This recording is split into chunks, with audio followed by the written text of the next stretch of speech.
अमज्ञानतिमिरन्धस्य ज्ञानाञ्जनशलाकया चक्षुरुन्मिलितं येन तस्मै श्रीगुरुवे नमः। श्रीचैतन्यमनोभीष्टं स्थापितं येन भूतले स्वयं रूपकदा मह्यं ददाति स्वपदान्तिकं। वन्देऽहं श्रीगुरु श्रीयुक्तापदकमलं श्रीगुरुन् वैष्णवांश्च श्रीरूपं साग्रजातं सगणा रघुनाथान्वितं तं सजीवं साद्वैतं सावधूतं परिजनासहितं कृष्णचैतन्यदेवं श्रीराधा कृष्णपदान् सगणा ललिता श्रीविशाखान्वितांश्च। हे कृष्ण करुणा सिन्धु दीनबन्धो जगत्पते गोपेश गोपिकान्त राधाकान्त तप्तकाञ्चन गौराङ्गी राधे वृन्दावनेश्वरी वृषभानुसुते देवी प्रणमामि हरिप्रिये। वाञ्छकल्पतरुभ्यश्च कृपा सिन्धुभ्येव च पतितानां पावनेभ्यो वैष्णवेभ्यो नमो नमः। जय श्री कृष्ण चैतन्य प्रभु नित्यानंद श्री अद्वैत गदाधर शिवासादि गौर भक्तवृंद। हरे कृष्णा कृष्णा कृष्णा हरे हरे हरे राम राम राम हरे हरे हरे कृष्णा कृष्णा कृष्णा हरे हरे हरे राम राम राम हरे हरे हरे कृष्णा कृष्णा कृष्णा हरे हरे हरे राम राम राम हरे हरे।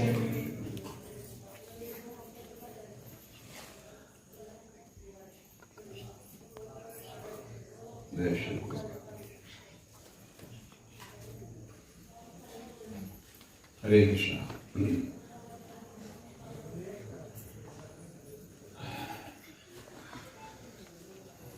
सगळे तुम्ही लोक फार उत्साहात 2 दिवसापासून है ना, कृष्ण जन्माष्टमीचा उत्सव साजरा केला, काल प्रभुपादांचा विवाह दिवस केला. हे उत्सव जे आहे हे माणसामध्ये भक्तीची प्रेरणा प्रदान करतात, भक्तीचं बीज प्रदान करतात. उत्सव का आपण केलं जातं, याच्यात आपण सहभाग का घेतो, एक आनंदी मिळण्यासाठी. आणि हे जे उत्सव असतात भगवंताच्या संबंधित, तर तेव्हा त्यांचे गुण लीला यांचे वर्णन होते. आणि त्याच्यामुळे व्यक्तीच्या जीवना हृदयामध्ये भक्तीचं बीज पेरलं जाते. आणि जशी जशी मग तुम्ही भक्तीमध्ये प्रगती कराल, जसं भक्तांचा संग घ्याल, जशी साधना कराल, तसं तसं बीज ते जे आहे वाढतं. वृक्ष जी लता आहे ती वाढते भक्तिलता, आणि व्यक्ती मग भक्तीमध्ये अग्रेसर होतो, पुढे होत राहतो. म्हणून उत्सव करतात. उत्सव करणं, भक्तांच्या संगत येणं, भक्तांची कथा ऐकणं, भगवंताची कथा लीला सगळं ऐकणं हे भक्तीसाठी पोषक मानलं गेलं. सगळं भौतिक जगामध्ये भक्ती तशी दुर्लभ म्हणत नाही, दुर्लभ पण कठीण वाटते लोकांना. तशी भक्तीची प्रोसेस थोडी सोपी आहे, सगळ्यात सोपी आहे. भक्ती करणं कसं आहे, एकदम सोपी आहे. पैसे द्यायला लागतात का? नामदेव महाराज, तुकाराम महाराज, नामदेव महाराज सरळ दगड उचलायचे, दगड, आणि विठ्ठल विठ्ठल विठ्ठल विठ्ठल करायचे.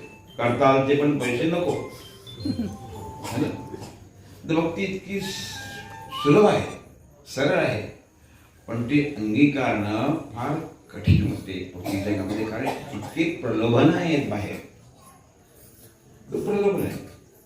आणि खरोखर मला तुम्हाला कोणतं कौतुक वाटतंय की आजच्या रविवारच्या दिवशी कुठल्या सिरियल सोडून टीव्हीवरच्या तुम्ही इथे आलात, है ना. किती मोठं त्याग आहे ना. आता एवढ्या साताऱ्यामध्ये तुमचे हे 200 लोक असणार, आपले सगळे एवढे आले. बाकीचे काय करतात, सिनेमा बघत असणार, टीव्ही बघत असणार, मनोरंजन करत असणार, नाही ते घरात भांडणं तरी करत असणार. कसं कसं कसं कसं. पण तुम्ही लोक इथे आलात का बरं आलात? तुम्हाला नको काय सगळं, पण तुम्हाला एक रुची मिळालेली, एक रस मिळालेला आहे, भक्तीचा रस. आणि प्रत्येकाच्या जीवनामध्ये तो रस फार महत्वाचा आहे. इतर रस जे आहे ना सगळे, तुम्ही सिरियल बघा, किती दिवस बघणार सिरियल, काही दिवसांनी कंटाळा करायला नको. ते पूर्वी तुम्हाला आठवण, फार पूर्वी असे गाणे, असे काय असे गाणे ते, तुम्हारे जैसा कोई मेरे जीवन में आया तो बात बन जाए. आठवते का? नवीन लोकांना कधी पण जुने जे आहे ते 20 वर्षापूर्वी ते मला आठवते की गाणं इतकं प्रचलित झालं की घराबाहेर, गणपतीमध्ये, दिवाळीमध्ये, दसऱ्यामध्ये कोणी गेला तरी तेच वाजवायचं. जिकडे तिकडे त्याचाच प्रचार होता की असं ते गाणं थोडं काय यार गाणं आहे. जिकडे ज्याच्या तिच्या तोंडावर ऑर्केस्ट्रा काय, सगळीकडे तेच गाणं. आता कुठे गेले ते गाणं. आणि भौतिक रस हा असा आहे, भौतिक रस आपल्या आत्म्याची संतुष्टी करू शकत नाही. काही काळात तुम्हाला ते बरं वाटते, पण कालांतराने थोड्या दिवसात आपण त्यातून वीट येतो, नको वाटते. काय एखादं सिनेमा आवडते, किती वेळा तुम्ही किती वेळा पाहा, 9 वेळा 10 वेळा डझन वेळा, परत नको. तुमच्या पतीला गुलाबजाम आवडतात, कोणाचे आवडतात, सगळ्यांचे आवडतात ना. गुलाबजाम आवडतात. मग तुम्ही त्यांना जर का छान गुलाबजाम सकाळी बनवून दिले नाश्त्यामध्ये गरम गरम गुलाबजाम. पती काय म्हणेल, वा काय मस्त. किती खाणार, 10, 5, 25 खाणार. मग दुपारी जेवणामध्ये तुम्ही परत गुलाबजाम दिले त्यांना. आणि काय बायको असायचं असावी अशी. किती लक्ष ठेवते माझं. तेव्हा कुठे 5-15 गुलाबजाम खाऊन घ्या.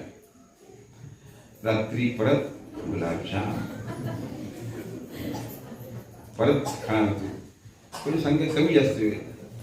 दुसऱ्या दिवशी पुन्हा नाश्त्यामध्ये गुलाबजाम. मग काही बोलणार नाही, खाऊन टाकेल. जेवणाने पुन्हा गुलाबजाम. संध्याकाळी गुलाबजामची प्लेट तुम्हाला फेकून मारेल. पुन्हा गुलाबजाम मशीवर आणले, लक्षात ठेव.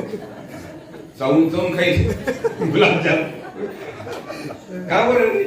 अरे पहिला गुलाबजाम छान टाकला तर किती मजा आली. आणि भौतिक जगाचा रस निघून जातो. तर राणाम एखाद्या गोष्टीचं तेच असा भौतिक रस आहे.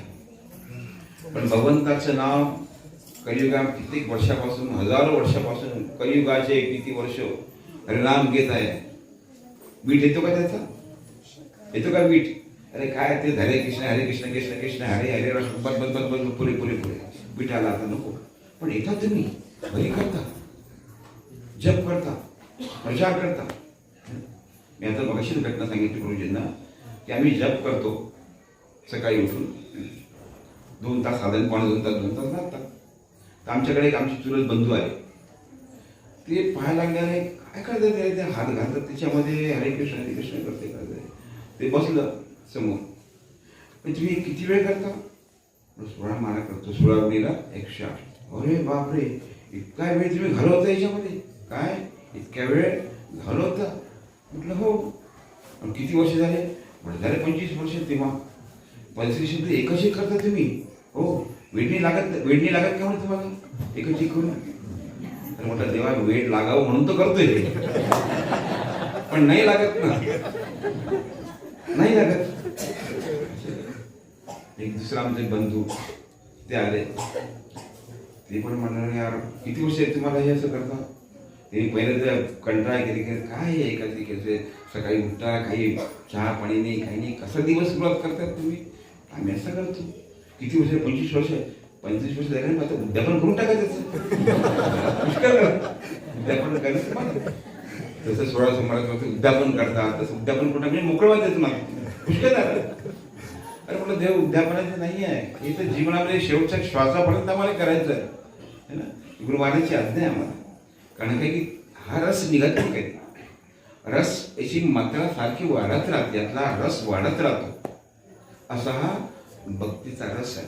पण भौतिक जगातले रस सगळे हे नष्ट होते, त्याला चंचल म्हणतात ना. म्हणून भक्तीचे ज्या व्यक्तीला भक्तीमध्ये आवड निर्माण झाली त्याला भगवंताच्या नावाचा गोडवा तो कळतो की भगवंता तुझं नाव किती गोड आहे. आता खरंच गोड आहे का? हो, नक्कीच गोड आहे ना. पण घेताना तुम्हाला गोड वाटतो का तो? ते महत्वाचं. देवा तुझ्या नावात किती गोडवा आहे ना. ते कोणत्या केशवा तुझ्या माधव तुझ्या नावाने किती गोडवा असं गाणं होतं ना. पण तो गोडवा कोणी अनुभव घेतला का त्याचा? की नुसतं गाणं म्हणतो आपण? ते खरंच आहे. तो गोडवा आपल्याला जाणून घ्यायला पाहिजे की काय गोडवा आहे त्याच्यामध्ये, किती मजा येते. तर हा भौतिक रस काही काळानंतर आपोआप नष्ट होतो.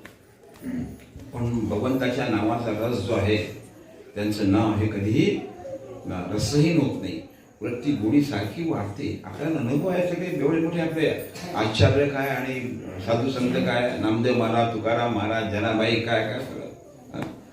ती कोणी शिकले होते का कॉलेजमध्ये? नाही. पण त्यांनी जे अभंग लिहिले त्याच्यावर लोक PhD करतात अमेरिकेमध्ये वगैरे सगळं. ते किती मोठं काहीतरी दिव्य आहे, याच्यावर आपला विश्वास आहे का? नक्की आहे. म्हणून तुम्ही येता, म्हणून तुम्हा लोकांचं तरी आहे, बाहेरच्या लोकांचं नसेल. पण तुम्हाला लोकांचं निश्चित आहे की तुम्ही एका योग्य वाटेवरती आहात, योग्य रस्त्यावरती आहात. धीरे धीरे त्यात क्रमणा होतोय, पुढे पुढे विकसित राहील भक्ती तुमची. महत्वाचं. तर भक्तीमुळे जीवनामध्ये आनंद मिळतो. इतर कोणत्याही गोष्टीमुळे जीवनात खरं आनंद पाहिजे असेल ना, भक्तीशिवाय भगवंताची शरण गेल्याशिवाय आनंद नाही. कुठलंही घ्या तुम्ही उदाहरण, सुख मिळेल पण त्याचं दुःखही मिळेल. पण हा जो आनंद आहे भगवंताच्या नामामध्ये, भगवंताच्या शरणागतीमध्ये, भगवंताच्या सेवेमध्ये, भक्तांच्या सेवेमध्ये, भक्तांच्या संगतीमध्ये, याचा सारखा आनंद कुठेही मिळणार नाही. तुम्हा लोकांना आनंद मिळते इथे म्हणून तुम्ही येता की त्याचं की इतके लोक आलं आणि त्याच्यामध्ये काही भांडणं बिडणारे हात असं तसं प्रकार काही नाही. कारण सगळे आपल्याकडे उद्देश एकच आहे की कसं भगवंताची सेवा करते, कसं भगवंताला प्रसिद्ध करते आणि कसा तो आनंद प्राप्त करते. कारण ह्या ज्या गोष्टी आहे या सगळ्या भगवंताच्या संबंधित आहेत. कृष्ण नाव, कृष्ण गुण, कृष्ण लीला वृंद, कृष्ण स्वरूप सर्वशिदानंद. भगवंताचं नाव, भगवंताची लीला, भगवंताचे गुण आणि भगवंताचे भक्त सुद्धा ते कशा आहेत, आनंद प्रदान करणार आहेत. म्हणून प्रभुपाद आपल्या ज्या भागवतांच्या तिसरा अध्याय 28वा स्कंद 28वा अध्याय आणि 18वा श्लोक तर सांगतात की भगवंताचे भक्त जे शुद्ध भक्त ते भगवंतासारखेच असतात, भगवंताप्रमाणे आनंदजनक असतात. काल तुम्ही प्रभुपादांच्या विषयी बोलले. प्रभुपाद महान भक्त, शुद्ध भक्त भगवंताचे. किती आनंद आला, किती आनंद आला. त्याचे गुण, लीला, वर्णन, त्यांनी जे जे कार्य केलं त्याच्यावर चर्चा करताना किती मन गैरून येते, मनामध्ये करुणा निर्माण होते. हे असं जर का झालं समजायचं आपलं हृदय ठीक आहे. नाही तर हृदय हे कसं आपलं कठीण आहे, दगडासारखं आहे. आणि भक्तीमुळे, भगवंताच्या भक्तीमुळेच ते हृदय नरम होते. आणि जेव्हा नरम होते तेव्हाच भगवंत तिथे वास करतात.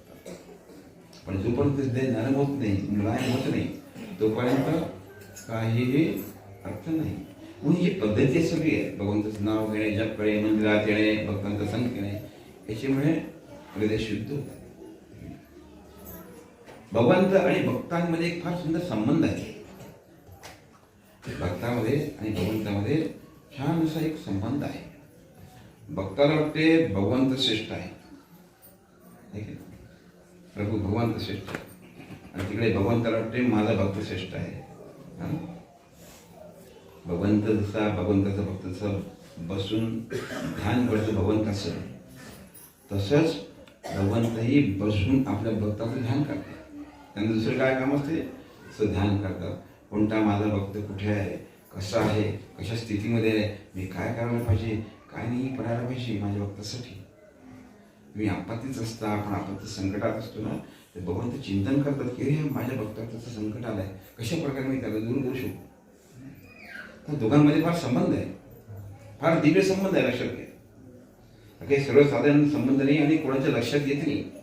पण जितक्या मात्रेमध्ये आपण भगवंताकडे अग्रेसर होतो तितक्या मात्रेमध्ये भगवंत तुमच्या समोर येतात.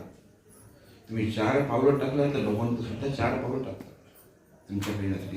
त्यांनी उत्कंठ आहे की कसं मी माझ्या भक्तांना भेटेन. जशी तुमची इच्छा असते भगवंताला भेटण्याची, भगवंताची इच्छा असते की कसं मी माझ्या भक्तांना पाहिजे. अहम भक्त पराधीन हो. भगवंत काय म्हणतात, मी पराधीन आहे. कोणाच्या, भक्ताच्या.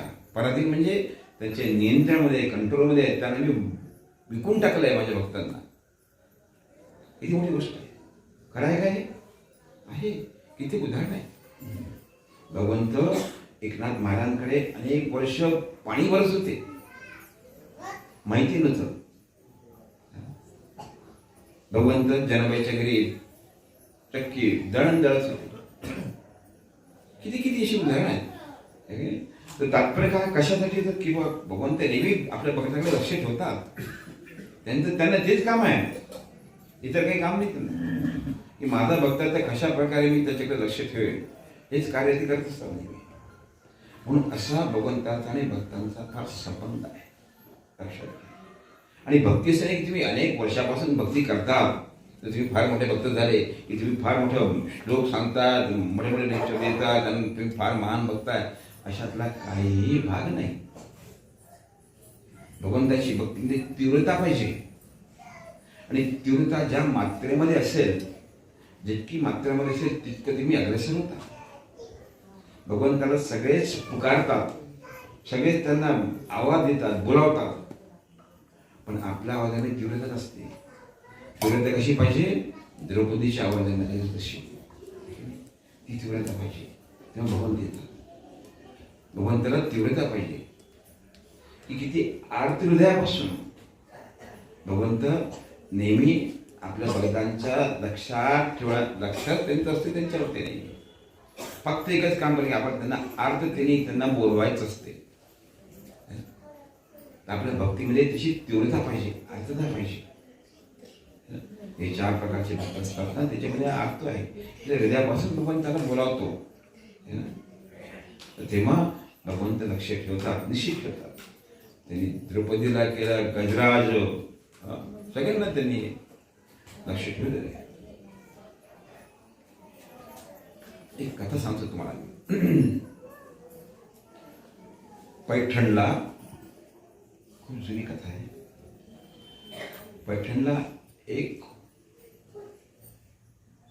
आई आणि मुलगा अशी दोघं राहत होते. मुलगाच, आईला एकच मुलगा, पण तो मुलगा कसा होता माहिती का? त्याचे घुटण्यापासून पाय नव्हते.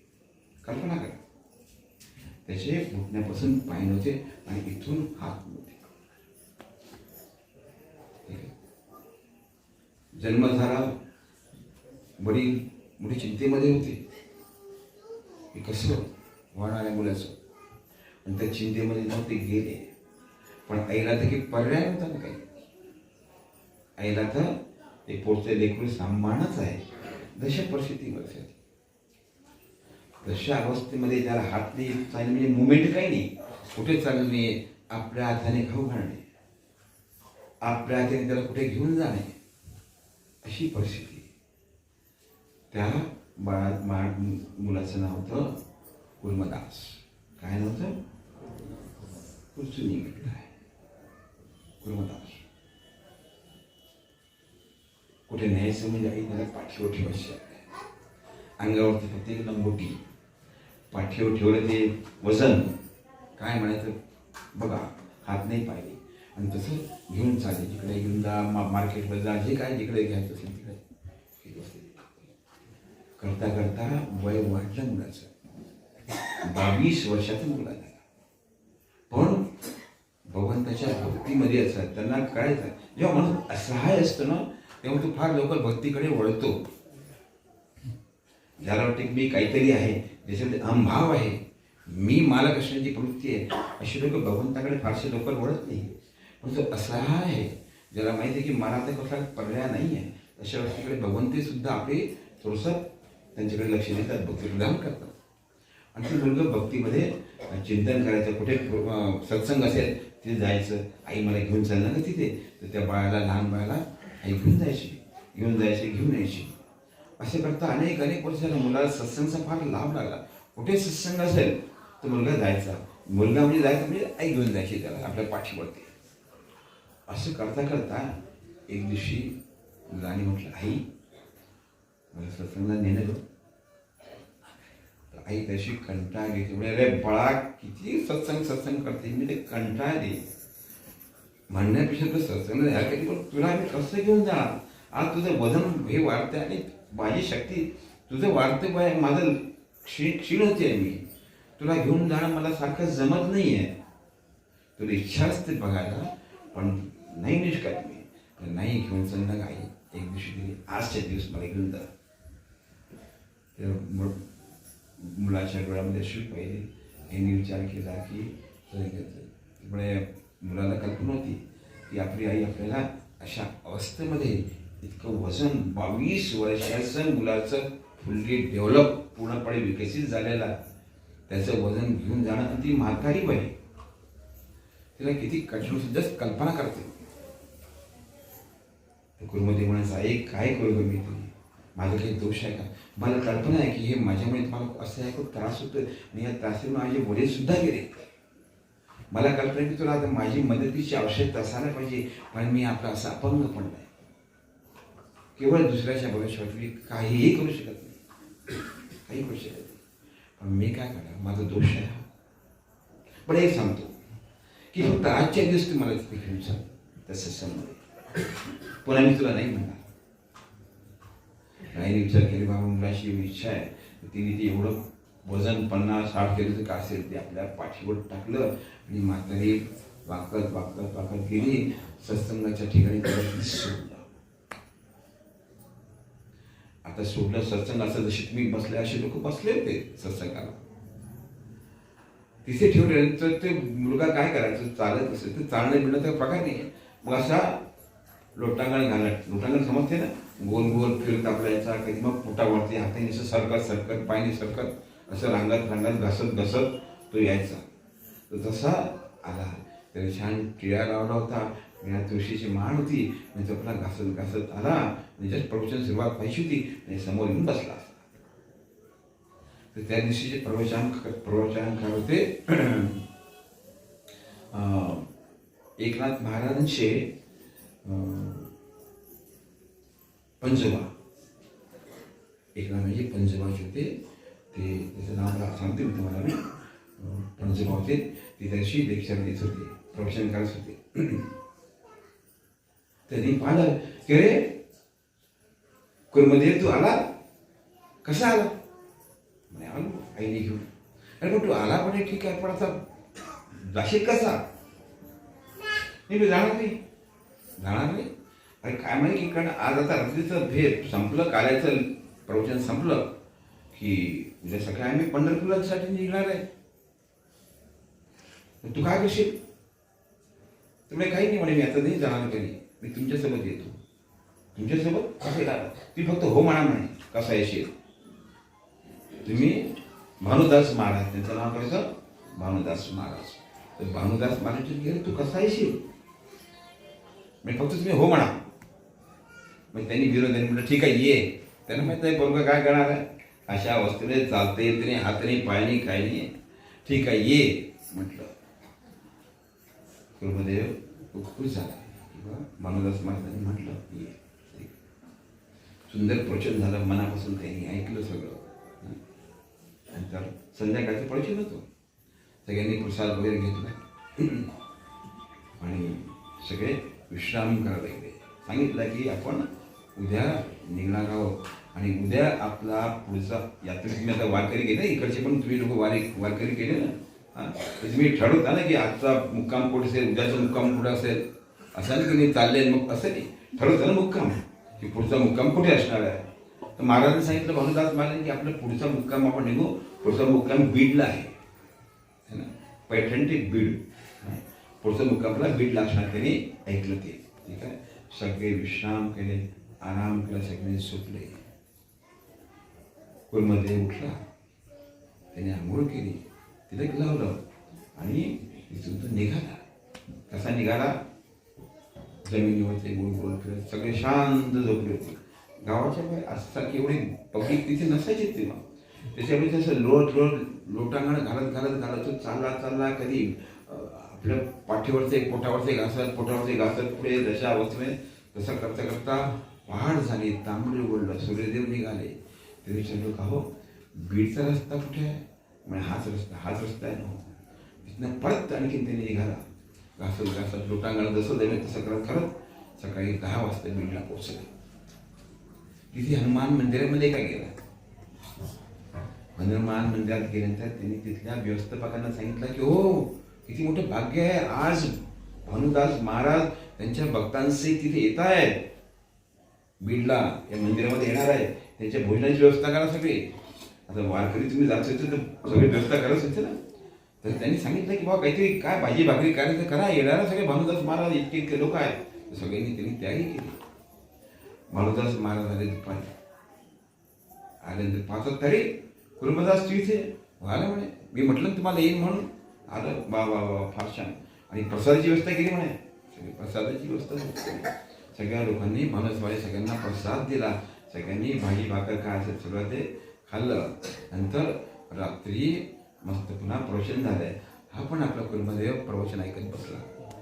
भानुदास महाराजांचं आनंद झाला. आनंद हा भगवंताच्या नामामध्ये इकडे कुठे आनंद नाही आहे ना. तहान भूक विसरतो माणूस. खरं आहे.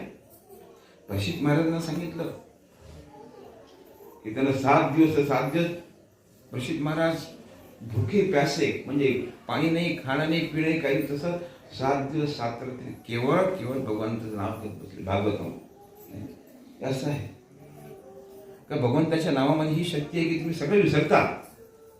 आणि जो विसरते ना तसं नाही की तो खरंच भक्तीमध्ये अग्रेसर झालाय.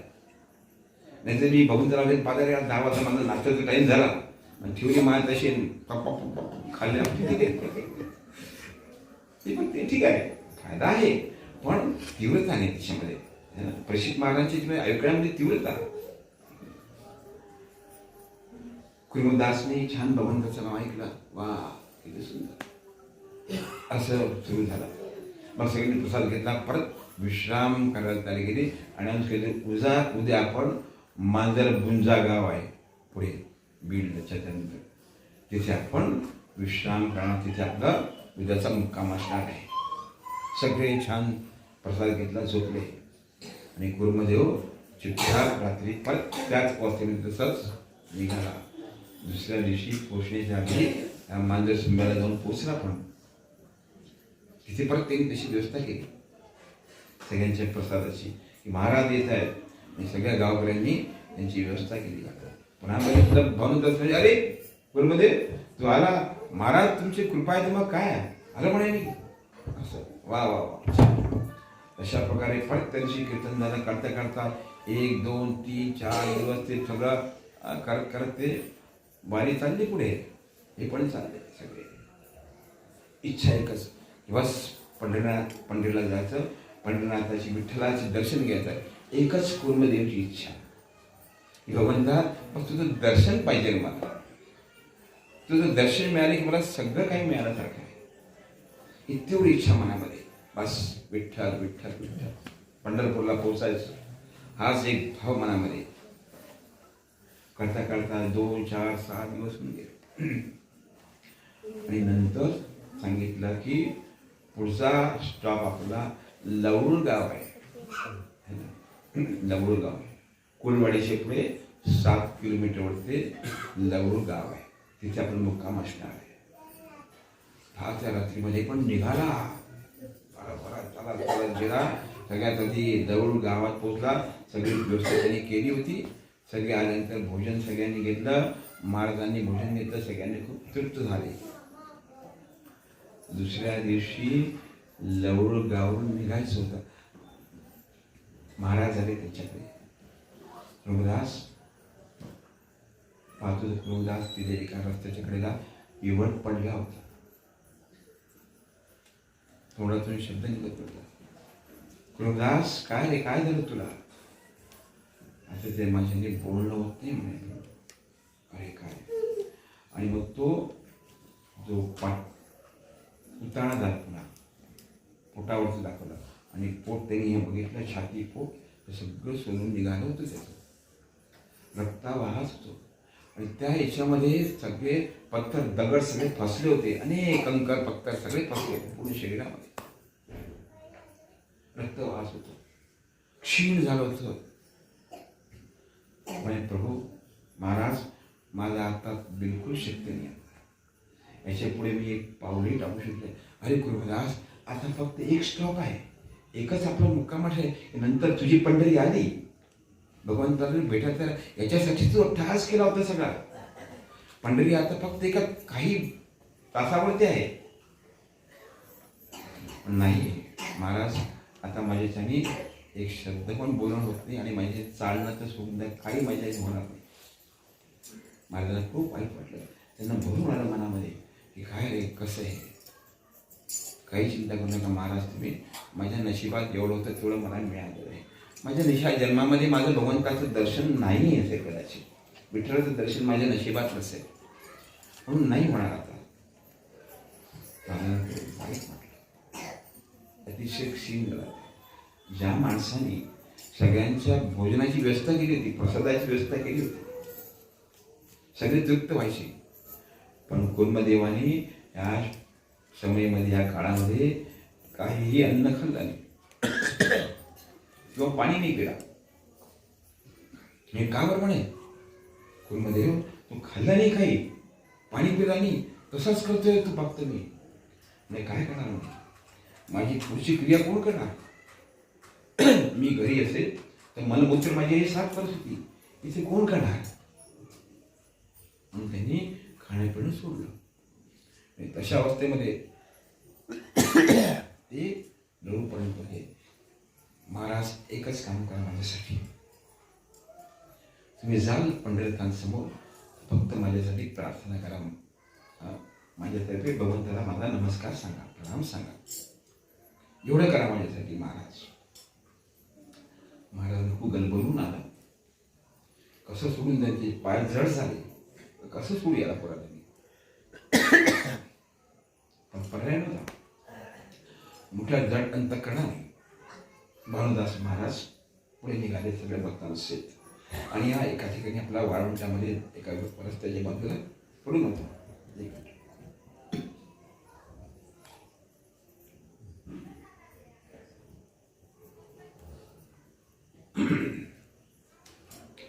त्या विषण्ण अवस्थेमध्ये भानुदास महाराज सगळं चिंतन त्याचं चालू होतं.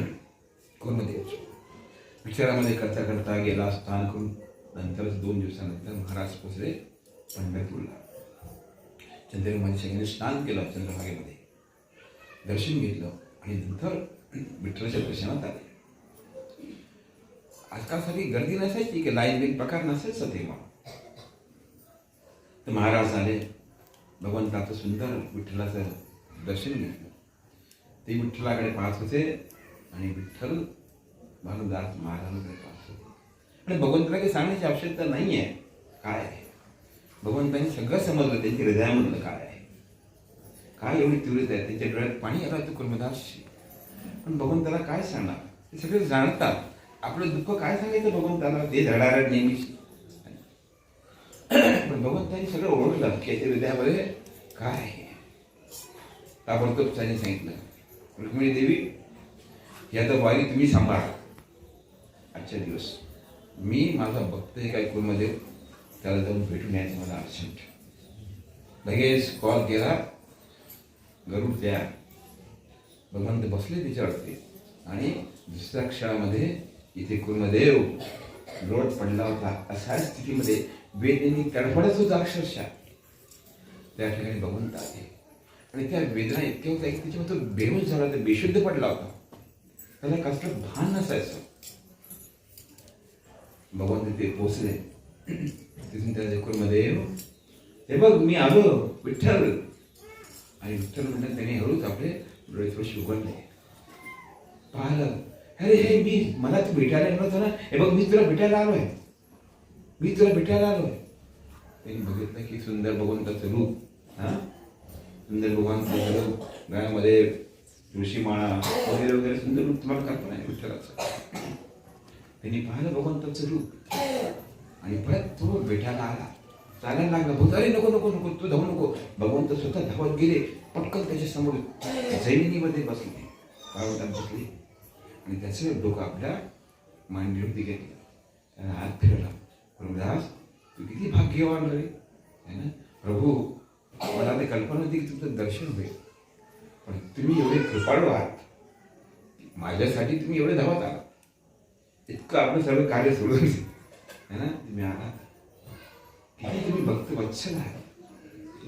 अशा प्रकारे भगवंताकडे पाहत, भगवंताचा स्पर्शचा अनुभव करत तिथेच भगवंताच्या मांडीवरती कुर्मदेवाने आपला शेवटचा श्वास घेतला. आत्मा परमात्मा विलीन झाला.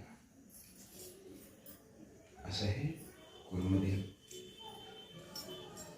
ही कथा प्रत्यक्ष घडलेली आहे. लवडू गाव कोणाला माहिती आहे का? कोणी गेलं का तिथे? नसेल तर अवश्य जा.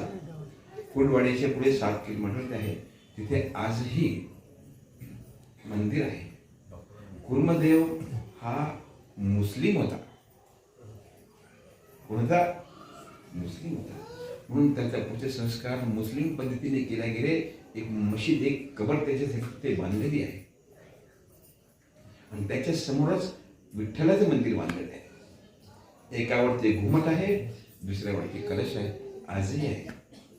आणि तिथले पुजारी आहेत मुसलमान, सुंदर कथा सांगतात. ठीक आहे ना. तर मला तसं जाण्याचा योग आला होता तसा. तर असं हे सुंदर स्थान आहे तिथे. तर भगवंत काय पाहतात, तुमची तीव्रता पाहतात. लक्षात घे, भक्तीमध्ये तीव्रता पाहिजे. तर भगवंतामध्ये खरं तसं काही फरक नाही आहे. भगवंताचा शुद्ध भक्त भगवंत आपण जसं पूर्वाधारात सांगितलं की भगवंतामध्ये आणि भक्तामध्ये काही फरक नसतो. दोघे एकमेकांचं चिंतन करतात, है ना, दोघेही एकमेकांचं चिंतन करतात. एकदा महाभारताचं युद्ध संपलं होतं. कौरवांचा निपात झाला होता. महाराज युधिष्ठिर सार्वभौम राजा झाले. युद्ध संपलं. भगवंत हस्तिनापूरमध्येच होते. तर त्यांना भेटण्यासाठी महाराज युधिष्ठिर गेले भेटायला. तेव्हा जातात तर बघतात तर भगवान ध्यानस्थ बसले आहेत. भगवान कृष्ण ध्यानस्थ बसले आहेत. ही महाभारतामध्ये कथा आहे. भगवंत ध्यानस्थ बसले आहेत. तर आता ध्यानस्थ बसणं कोणी डिस्टर्ब तर करत नाही ना. महाराज युधिष्ठिर महाराज आले, त्यांनी पाहिलं की ध्यानस्थ आपले कोणाचं ध्यान करतात. आपण भगवंताचं ध्यान करतो, पण यांना कोणाचं ध्यान करण्याची काय आवश्यकता आहे. ते तर आदिपुरुष आहे, परमेश्वर आहे, सर्वश्रेष्ठ आहे, परब्रह्म आहे. त्यांच्यापेक्षा कोणी श्रेष्ठ असू शकतो का? कदाचित नक्कीच नाही. भगवंतापेक्षा श्रेष्ठ कोणी असू शकत नाही. मग हे ध्यान कोणाचं करतात? ध्यानस्थ बसले तर भगवंत त्यांना डिस्टर्ब केलं नाही, बोलवलं नाही. थोडा वेळ थांबले, हुआ केला, थोडा आवाज केला. आणि भगवंतांनी हळूच डोळे उघडले. पाहतो महाराज युधिष्ठिर समोर.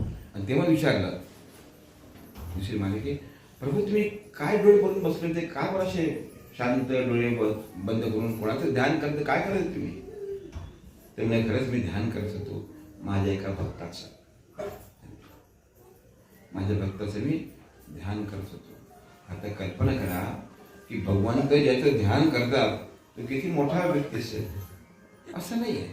भगवंत साध्या कुर्मदेवाचंही ध्यान करतात आणि भगवंत मोठ्यात मोठा भीष्मदेव आहे त्यांचंही ध्यान करतात. भगवंताच्या दृष्टीने भक्त म्हणजे भक्त, त्यांच्यामध्ये काही फरक ते करत नाही. भगवंताचा सगळ्यात आवडता विषय आहे की आपल्या भक्तांचं चिंतन करणं. तेच त्यांचं मुख्य कार्य आहे. अहम भक्त पराधीन, मी भक्तांच्या पराधीन आहे. त्यांनी मला पाहिजे वापरावं, पाहिजे विकून टाका मला.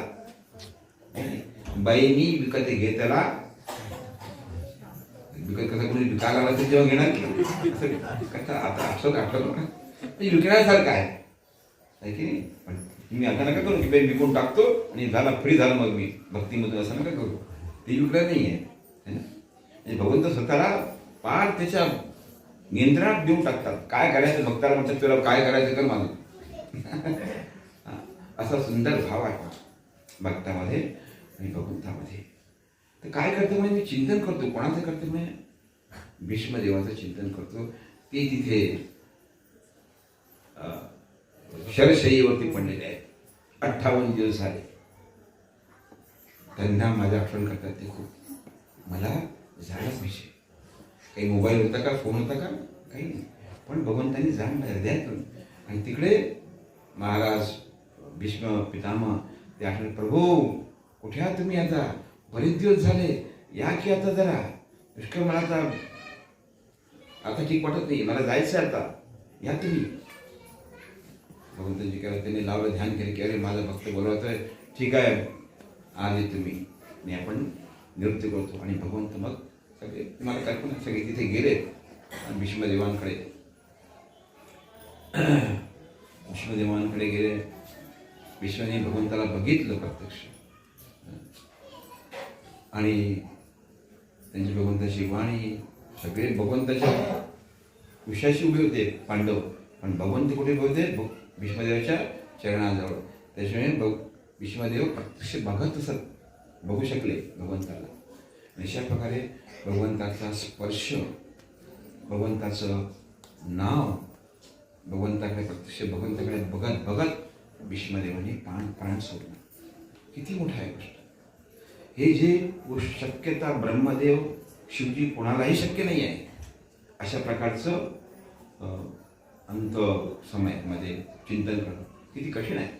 पण जिथे ज्याला व्यक्तीला भगवंताने अंतसमीमध्ये जसं दर्शन देतात ते किती महान आहे. विभूती कल्पना करतात जे ब्रह्मा विष्णूला सुद्धा शक्य होत नाही ते कार्य विष्णुदेवाला सुद्धा मिळालेलं आहे.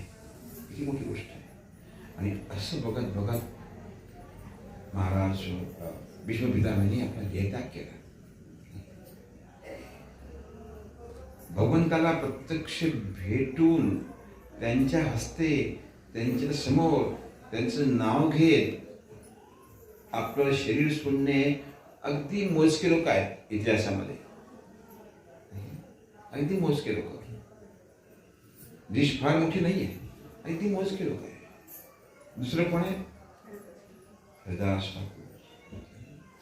स्वयं ब्रह्मा स्वयं भगवान श्रीकृष्ण. त्यांनी विचार केला हरिदास ठाकूरांनी की भगवंत आता खूप झालं आहे. मला आता देह त्याग करायचा. का रे बाबा तुला देह त्याग करायचा? प्रभू मला तुमच्या आधी मला जायचं. चैतन्य महाप्रभूला म्हणाले हरिदास ठाकूर की तुमच्या आधी मला गेलं पाहिजे. तुमचा विरह माझ्याच्याने सहन होणार नाही. म्हणून मी विचार केला की मला माहिती आहे की तुम्ही आपली लीला संवरण करणार आहे, समाप्त करणार आहे. भक्तांमध्ये भगवंत सगळं कळतं. हा फार मोठा गुण आहे. भगवंताला भक्ताविषयी कळते, भक्ताला भगवंताविषयी कळते. हरिदास ठाकूर मला कल्पना आहे की हे तुम्ही आता लीला लवकर संवरण करणार आहे, समाप्त करणार आहे, पण त्याच्या आधी मला जायचं आहे. प्रभू कृपा करा माझ्यावरती, कृपा करा. ठीक आहे. कधी म्हणून उद्याच. ठीक आहे, हरकत नाही. भगवंतांनी सांगितलं चैतन्य महाप्रभूंनी की काय हरकत नाही हरिदास, पण तू जाणार असेल माझं संकीर्तनाचं काय होईल? ते एवढं नाम जप करतो सगळ्यांचे झालं आहे. हरिदास ठाकूर तुम्हाला कल्पना आहे मुस्लिम होते, यमन होते. ते रोज 2 लाख भगवंताचं नाव घ्यायचं. कल्पना करा. म्हणजे आज सुरू केलं की काही क्षण फक्त काही तास ते तास म्हणजे खूप मोठे मोजके 1-2 तास शिल्लक असायचे त्यांचे. तेवढे ते सगळे आपलं सगळं कार्य निवृत्त व्हायचे आणि परत जप भगवंताचं. आणि इतका वेळ पण सगळ्यात मौल्यवानचीच काय? सगळ्यात मौल्यवान वस्तू काय? हा समय. आपल्या जीवनाचा जो काल आहे की नाही तो सर्वात श्रेष्ठ आहे, सर्वात किमती आहे. तो जर का आपण असं घालवला ना तर आपल्यासारखा कर्मदरिद्री माणूस पुढे नाही. स्वतःचं नुकसान करणारा माणूस पुढे नाही. आपण रोज विचार करतो ना संध्याकाळी की आज किती पैसे कमावले, किती नुकसान झालं. शेअर मार्केटवाले किंवा आणखी काय की काय आज इतकं नुकसान झालं, माझं असं नुकसान झालं. कधी विचार करतो की आजचा माझ्या आयुष्यात दिवस निघून गेला तर माझं काही नुकसान झालं असं वाटते का आपल्याला? वाटते का? नाही वाटत. तुम्हालाही वाटत नाही आणि मलाही. का बरं? कारण महत्व नाही कळत. ते काय पाहिजे आपल्या जीवनातला एक क्षण जो जातोय ना की कल्पना करा की परत येणारा नाही. परत येणार नाही. कितीही पैसे तुम्ही असू द्या तुमच्याकडे, समजा आयुष्यभर तुम्ही किती पैसा कमवा, पण भगवंताच्या सानिध्यात तुम्ही नसाल, भगवंताची शरणागत नसाल त्या जीवनाला काही फायदा नाही. पैसा तुमचा जसा तसाच राहून दे, करोडो कमवा, काही अर्थ नाही त्याला. आणि तुम्हाला उद्देशच कळला नाही आपल्याला जीवनामध्ये काय करायला पाहिजे. आता परवा एक व्यक्ती राजेश झुंझुनवाला, राकेश कोण आहे? राजेश असेल, राकेश जे काय असेल तो गेला. महात्मा नाही तो. त्यांनी 5,000 रुपये त्याच्याकडे इन्व्हेस्ट केले शेअर मार्केटमध्ये. किती? 5,000 त्यांनी घेतले, इकडून तिकडून आणून काहीतरी केलं. बाप म्हणे त्याचा नको हो नाही करत त्यांनी 5,000 टाकले आणि 5,000 त्यांनी 5,000 करोड केले. किती? 45,000 म्हणजे 50,000 करोड जवळपास त्यांनी ते कमावले. श्रीमंत. आणि तो आता नवीन एक विमान कंपनी स्थापन करणार होता. विमान चालवणार. विमान कंपनी स्वतःची असली पाहिजे, कुठे पण फिरायला, है ना, असं त्याचं प्रोजेक्ट. आणि आता त्याचं रिसेंटली त्याचं ते सँक्शन होणार होतं विमानाचं, माहिती आहे ना तुम्हाला.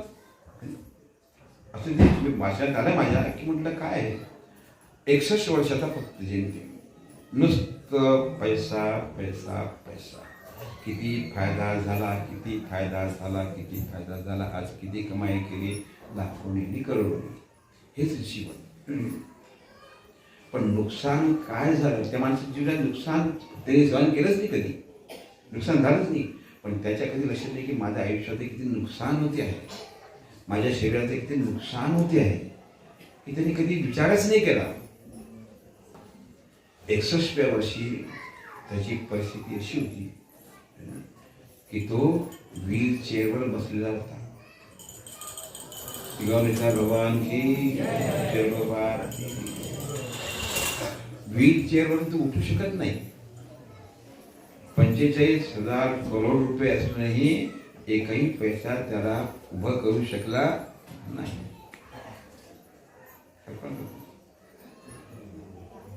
विमानाची साठी व्यवस्था केली, पण शेवटी तो कशावर गेला, विमानात नाही गेला. विमान कंपनी स्थापना होत खरं आहे ना, हो विमानात नाही बसला. अरे काय एवढे करोडो तुझ्याकडे आहे तर बसायचं एखादं विमान, हेलिकॉप्टर बसले तरी कमीत कमी देवा, पण नाही, तो नैसर्गिक विमानात गेला. काय कमी म्हणजे माणसाचा जीवनात उद्देशच काही नाही, उद्देश फक्त पैसा कमावणार. काय घेऊन गेला, काही नाही. किती खाणार हो, खाऊन खाऊन. अरे 1000 रुपये कमवणारा माणूस जेवताना प्रत्येकाच्या ताट्यामध्ये भोजन असते ना, त्याची किंमत केली जाते का? हा पुढे इकडे गुलाबजाम, तिकडे भाकरी असेल, चटणी असेल, पण शेवटी उद्देश काय की पोट भरणे, की हाच उद्देश नाही. झोपेचं कसं असते, तुम्ही डनलपच्या गादीवर झोपा की डोक्याखाली दगड झोपून दगडावर झोपा, झोपतो झोपली. महत्वाचं आहे किती शांततेने लागते, हे महत्वाचं आहे. भोजनात असं जर का संतुष्ट झाली, आहार शरीरासाठी आहे, पण ते तुम्ही गुलाबजाम खाऊन खाऊन काय म्हणून शेवटी तुम्हाला शुगर होणार, डायबिटीस होणार. आणि आपला साधा म्हणून चटणी भाकरी कसं मस्त राहतं येतं. हे काही फार म्हणजे तुम्ही काय खाता, कसं राहता, काय नाही, हे काही त्याला अर्थ नाही आहे. तुम्ही जेवण कसं जगता, जीवनाचा उद्देश काय, तुमच्या काय करायला पाहिजे, हे ज्या व्यक्तीला कळत नाही त्याच्या आयुष्याला काही अर्थ नाही. लक्षात घ्या, काही अर्थ नाही.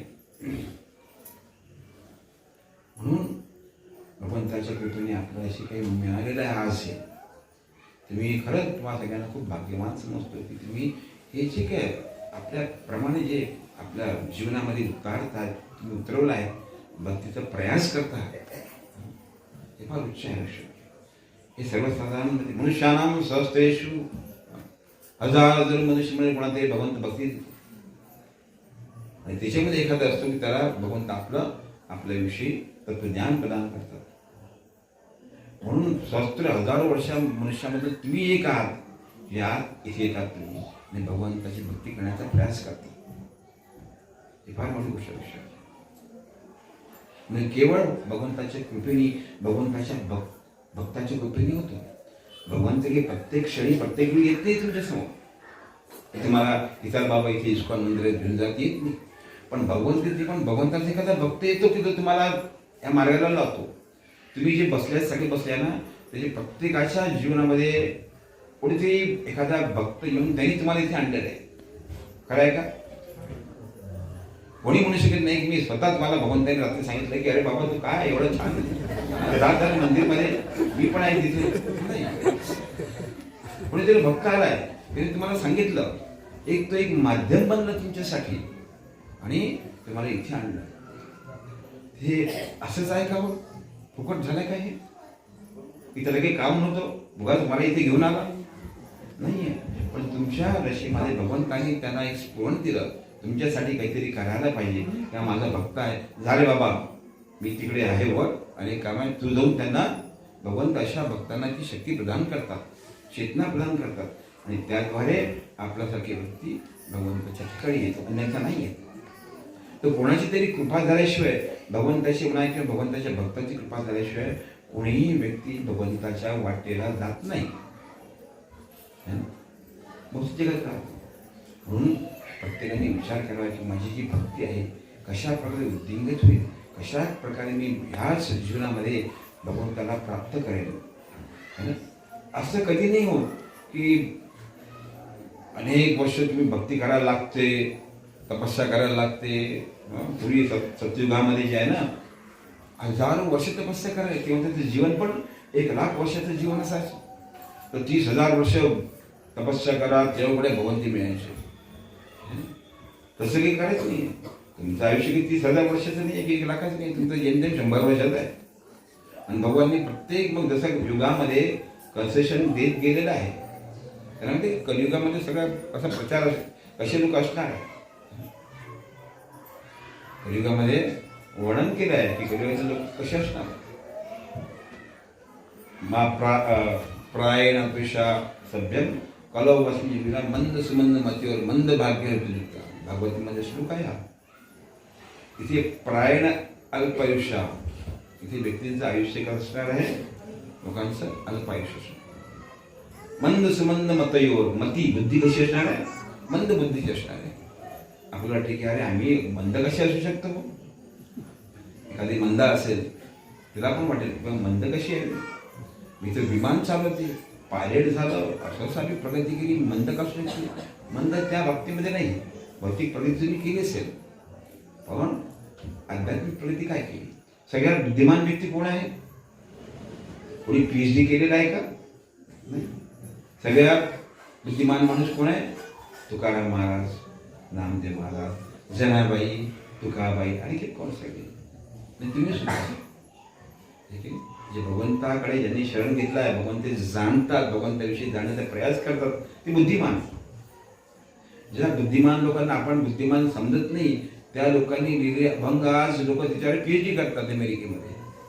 ही कल्पना की आपली बुद्धी काय आहे, आपल्या बुद्धीचा किती मोठा अभिमान वाटतो. असं काही नाही. भक्तीमध्ये बुद्धीचा अभिमान असणं देखील कारण नाही. ज्या व्यक्तीला भगवंत समजला आहे, भगवंताची शरण घेतलं, सर्वात श्रेष्ठ सगळ्यात बुद्धिमान व्यक्ती आहे. अशा प्रकारे हे जे आपल्या जीवनामध्ये भगवंताला निश्चित स्थान देणं, भगवंताशी चर्चा करणं, ऐकणं, नेहमीच ऐकत राहा पाहिजे. आणि आपली भक्ती जी मिळालेली आहे भगवंताची कृपेने, ही भक्ती भगवंताच्या कृपे, हे भगवंताचा फळ आहे, लक्षात घ्या. हा कृपा प्रसाद आहे. तुम्ही इथे येता, तो कृपा प्रसाद कसा त्याच्यामध्ये रस निर्माण होईल, कशा प्रकारे त्याचा आपण स्वाद घ्यायला पाहिजे, हे प्रत्येक व्यक्तीला जाणायला पाहिजे. जो व्यक्ती जितक्या मात्रेमध्ये त्याला जाणण्याचा प्रयास करेल, तितका तो भक्तीमध्ये अग्रेसर होत जाणार. म्हणून सिंपल प्रोसेस आहे, पद्धत खूप सोपी आहे. हे ना भगवंताच्या भक्तांचं संकलन आहे. जे काय आपल्याला गुरु महाराजांनी किंवा हे काही दिलेलं आहे साधनेचा, हे साधना करणे, कलियुगामध्ये साधना फार सोपी आहे. भक्ती फार सोपी आहे. जप करणे, पैसा देता का तुम्ही, कोणी पैसे द्यायला लागते का जप करायचे, रोज पैसे हे घ्या, 100 रुपये जप हे घ्या, काही असा प्रकार नाही. फ्रीमध्ये आहे आणि सुलभ आहे, कोणी करू शकतो. कोणाला त्यात अशी हे नाही आहे की बा तू ग्रॅज्युएट नाही आहे, तू शिकला नाही तर भक्ती करू शकत नाही, असं आहे का तू खूप श्रीमंत आहे, गरीब आहे, तुला नाही भक्ती करू शकत, असं काही नाही आहे. भक्तीवरती प्रत्येक व्यक्तीचा अधिकार आहे. प्रत्येक व्यक्ती करू शकतो. फक्त आपल्या मनामध्ये ते करण्याचा भाव उत्पन्न झाला पाहिजे. करण्यासाठी आपण 2 पावलं पुढे आलं पाहिजे. जेव्हा व्यक्ती 1 पाऊल पुढे जातो, 2 पाऊल पुढे जातो, भगवंत सुद्धा 1 पाऊल पुढे येतो. आणि भगवंत 1 पाऊल केवढं मोठं असते माहिती आहे ना, केवढं असते, सगळं व्यापतात, सगळं व्यापून टाकतात. खरोखर जीवनामध्ये आनंद पाहिजे असेल, जीवनामध्ये श्रेष्ठ आनंद जो कधी नष्ट होणार नाही, तो पाहिजे असेल तर कलव नाचते व नाचते व नाचते व गतिरन्यथा. भगवंताचं नावच फक्त जे आहे ते आपण घेणं सिंपल आहे. भक्तांच्या संगतीमध्ये हे करत राहणं, नियमित येणं, भगवंताचा भक्तांचं संग करणं, जे काय आहे पूर्वजांनी दिलेलं जे साहित्य ते वाचणे, आपल्याकडनं सेवा करणे. आणि सेवा फार महत्त्व आहे. सेवाभावामुळे भक्तीमध्ये माणूस अग्रेसर होतो. भक्तीमध्ये रस निर्माण होतो सेवेमुळे. जे लोक करतात, सेवा करतात, कोणी स्वच्छता करतात, झाडू मारतात, प्रसाद बनवतात, हे सगळं कार्य करतात, हे त्यांना रस मिळते म्हणून की काही माणसं तर घरामध्ये झाडू मारत नाही, बाबूने सांगितलं. इथे येऊन भांडे पण घासतो. हां, बायकोच्या सोडून म्हणा किंवा काय असेल ते. का बरं आहे? रस मंदिरामध्ये जाऊन बघा की सगळे शिकलेले मुलं IITs हे सगळे मंदिरामध्ये सेवा करतात. एक ऑस्ट्रेलियन हिरोईन होती, ऑस्ट्रेलियन हिरोईन. म्हणजे हिरोईन म्हटलं म्हणजे तुमच्या लक्षात येईल कसं असणार जीवन, आहे की नाही? नाच गाणं जे काय सगळं ते. पण त्याच्या आयुष्यात एक कंटाळणे म्हणण्यापेक्षा तिला ते काही करायला काही ठीक नाही आहे. आणि ती भक्तांच्या संगतीमध्ये आल्यानंतर ती भक्त बनली, प्रभुपादांजवळ आली. आता हिरोईन म्हणजे अशी थोडी असणार, उंच पुरी छान गोळे गोमटी वगैरे सगळं सगळं जे भगवंतानी जे ऐश्वर देतात ते ऐश्वर त्या स्त्रीला सगळं दिलं होतं. आणि ती सोडून ती मंदिरात आली आणि प्रभुपादांच्या संघामध्ये आले आणि प्रभुपादांनी तिला दीक्षा दिली. तिचं नाव ठेवलं जगत्तारिणी, जगत्तारिणी देवी. मंदिर सेवा करायची. एकदा काय झालं, प्रभुपाद तिकडे आले कॅलिफोर्नियामध्ये, अमेरिकेमध्ये. आणि भक्त आले सकाळी सकाळी धावत, प्रभुपादजी हे पहा, पेपर बघा, पेपर बघा, न्यूजपेपर. त्या न्यूजपेपरमध्ये पहिल्या पानावर ते जगत्तारिणीचं पहिलं ती हिरोईन होती तो फोटो होता. तशी तिचे वस्त्र वगैरे ॲक्शन काय आणि त्याच्या बाजूलाच फोटो होता ती भांडे घासते, साडी घेतलेली आहे, डोक्यावरनं पल्लू, साडी घासते. त्याच्या मोठा लेख आला त्याच्यावरती की कसा बदल झाला. आले धावत बघता आणि प्रभुपाद हे बघा जगत्तारिणीचा फोटो आलाय. प्रभुपादांनी बघितलं सगळं दोघांचे फोटो. हा हे दोन फोटो पण याच्यामध्ये हा फोटो आहे ज्याच्यामध्ये ती भांडे घासते, डोक्यावरती साडी नेसून पडलो. हा फोटो खरंच छान आहे, खूप छान फोटो आहे त्याचा. हा खरा सेवेचा भाव आहे. मग ते पेपरमध्ये आल्यानंतर सगळीकडे बातमी पसरली. जगत्तारिणीला पण पोहोचली ती बातमी की अशा तऱ्हेचा फोटो पेपरमध्ये येणं एका भक्ताच्या दृष्टीने तिने थोडा विचार केला असेल की बा काय कसं असेल. आता प्रभुपादांना कसं भेटू मी, प्रभुपादांना कसं भेटायचं. की जसं एक्सपोज झालं सगळं. संध्याकाळी प्रभुपादांचं लेक्चर होतं, प्रवचन होतं. प्रभुपादांचं प्रवचन झालं, ती प्रवचनाला आली मागे बसली. आता स्त्री सुलभ लज्जा म्हणतो ना, ती तिच्यामध्ये होतीच की प्रभुपादांसमोर माझा असा फोटो पूर्वीचा आला नसेल, पाहिलं करायचे तुम्ही पण आला तर तिला पण थोडंसं मनामध्ये बरं वाटलं नसेल की आपली मागे बसली. मग प्रभुपाद संपल्यानंतर बसायचे आणि प्रत्येकाला प्रसाद द्यायचे. आला दर्शन केलं की त्याला प्रसाद द्यायचे. सगळ्यांनी प्रसाद घेतला. सगळ्यात शेवटी आली जगत्तारिणी आणि मान खाली करून तिने प्रभुपादांसमोर हात केला. प्रभुपादांनी पाहिलं आणि म्हणाले, जगत्तारिणी तू खूप भाग्यवान आहेस. काय की तू भाग्यवान आहे इथे आलीस, नाही तर भौतिक जगात तुझं काय झालं असतं माहिती. तिच्या डोळ्यात नसलो आहे. ही कथा मी वाचली. माझ्या मनामध्ये इच्छा होती की अरे जगत्तारिणी हिरोईन काय आणि किती सुंदर प्रसंग आहे, मन हेलावणारा प्रसंग आहे, कसं भेटता येईल का असं मनात आलं. आणि एक दिवशी मी मायापूरला गेलो. मी अन्नपूर्णा परिवार आहे, मी 4 जण तिथे गेलो. आणि भक्तिविनोद ठाकूरचे जे स्थान आहे तिथे एक छान माताजी पाहिल्यानंतर वाटते की काहीतरी ऐश्वर्या स्त्रीमध्ये आहे, छान गोरीपान उंच वगैरे असं. आणि तिथे आणि एक तिच्यासोबत दुसरी मुलगी ती पण तशी. मी गेलो. आता ते दिसला तसं तिथे मला काही बोलण्याचं काही कारण नाही काही तसं. तुम्ही आलं त्यांना पाहिलं ते काहीतरी लिहायचं होत्या, 2 जणी पेपरवरती लिहित होत्या आपल्या पुस्तका वहीमध्ये. मी दर्शन वगैरे घेतलं आम्ही सगळ्यांनी आणि बरं तिथे गेलो. ते भक्तिविनोद ठाकूरचं जे बेड आहे तिथे तिचे पती त्याला बेडवरती अशी मान लावून शांत ध्यान करत बसले होते. त्यांचं नाव माहिती कोणाला? रैतानीची माहिती 3 अक्षर नाव पण मी सुंदर झाले. ओके, मी सांगते तुम्हाला आठवलं. ते बसले होते तर मी गेल्यानंतर त्यांनी मला हरे कृष्ण म्हटलं. हरे कृष्ण. त्यांनी विचारलं तुम्ही कुठून आला? म्हटलं मी मुंबईहून आलो वगैरे असं तसं. आपण कोण? तर त्यांनी ते नाव सांगितलं, आपलं नाव. अरे तुम्ही? कारण त्यांच्याविषयी मी ऐकलं होतं. तुम्ही मग खाली बसलेला कोण आहे? ती माझी मी सुद्धा जगत्तारिणी. हो. अरे म्हटलं जगत्तारिणी. मग सगळं ते आठवत काय नाव त्यांचं सांगतो तुम्हाला. काय जगत्तारिणी. माझ्या सगळं गेलं तिथे त्यांना सांगितलं जगत्तारिणी माताजी यस छान बसलो वगैरे. मग त्यांनी सांगितलं, मग ही कथा मी त्यांना सांगितली की माताजी तुमचं प्रभात लीलामृतमध्ये अशी तुमची कथा वाचली होती मी. कसं होतं ते? पण तुम्ही नॅरेट करा, मला सांगा कसं काय तुम्ही सांगितलं. मी त्यांना सांगितले कशी कसं झालं. नाही पण तुम्ही फार छान सांगितली, छान त्याला मसाला लावून सांगितली म्हणे. असं काही नाही, पण माझ्या मनामध्ये ते होतं की प्रभूंकडे हे झालं नाही.